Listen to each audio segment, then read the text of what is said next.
আমরা যদি আমাদের ব্রেনকে কম্পিউটারের সফটওয়্যারের সাথে তুলনা করি তবে আমাদের বডি হচ্ছে আমাদের হার্ডওয়্যার।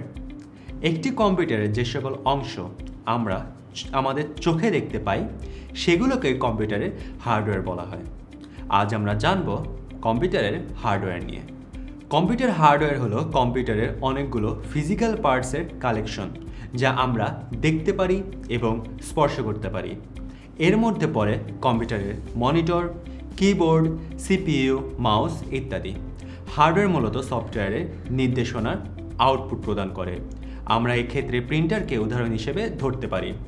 সফটওয়্যার দ্বারা প্রিন্টারকে নির্দেশনা দেওয়া হয় কি প্রিন্ট আউট করতে হবে। প্রিন্টার পরে সেই নির্দেশনা অনুযায়ী প্রিন্ট আউট করে থাকে। এখানে যে নির্দেশনা দেওয়া হয়েছে সেটি দেওয়া হয়েছে সফটওয়্যারের মাধ্যমে, অন্যদিকে প্রিন্টার হার্ডওয়্যার হিসেবে সেই অনুযায়ী আউটপুট প্রদর্শন করেছে। মূলত 1960-এর দশকে ভ্যাকিউম টিউব এবং ট্রান্সমিটারের আবিষ্কারের মাধ্যমে কম্পিউটার হার্ডওয়্যারের যাত্রা শুরু হয়।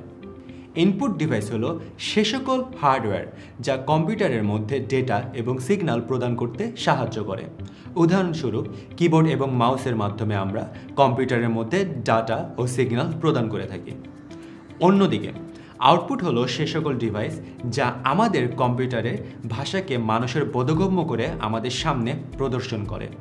কম্পিউটারের ডেটাগুলোকে শব্দ, ছবি, অক্ষর এবং নাম্বারের মাধ্যমে মনিটর, প্রিন্টারের মতো আউটপুট ডিভাইস আমাদের সে সকল ডেটাকে রিড করতে সাহায্য করে। কম্পিউটারে বিভিন্ন ধরনের হার্ডওয়্যার মিলে সম্পূর্ণ একটি কম্পিউটারের একটি ফাংশনালিটি পাওয়া যায়। কম্পিউটারের বিভিন্ন ধরনের হার্ডওয়্যার রয়েছে, যেমন মাদারবোর্ড। একটি মানুষের মধ্যে যেমন মেরুদণ্ড রয়েছে যা মানবদেহের সকল অংশকে ধরে রাখে, ঠিক তেমনি কম্পিউটারের মেরুদণ্ড হলো এর মাদারবোর্ড। মাদারবোর্ডের মধ্যে কম্পিউটারের সকল প্রয়োজনীয় পার্টস যুক্ত থাকে এবং মাদারবোর্ড এগুলোর মধ্যে যোগাযোগ স্থাপনের ব্রিজ হিসেবে কাজ করে। সিপিইউ বা প্রসেসরকে কম্পিউটারের ব্রেন বলা হয়। কম্পিউটারের সকল প্রসেসিং এই সিপিইউ বা সেন্ট্রাল প্রসেসিং ইউনিটের মধ্যে হয়ে থাকে। এটি একটি কম্পিউটারের সবচেয়ে গুরুত্বপূর্ণ অংশ। র্যাম হলো কম্পিউটারের শর্ট টাইম ডেটা স্টোরেজ। কম্পিউটারের যে সকল সফটওয়্যার যে মুহূর্তে ইউজার দ্বারা ব্যবহার করা হয় তখন সেই ডেটা সেই মুহূর্তে র্যামের মধ্যে স্টোর হয়ে থাকে এবং র্যাম সেই ডেটা সেন্ট্রাল প্রসেসিং ইউনিটকে প্রদান করে।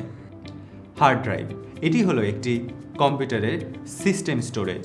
কম্পিউটারের যে সকল ডেটা দীর্ঘমেয়াদে কম্পিউটারের মধ্যে স্টোর করে রাখতে হয় সে সকল ডেটা কম্পিউটার তার হার্ড ড্রাইভের মধ্যে সংরক্ষণ করে রাখে।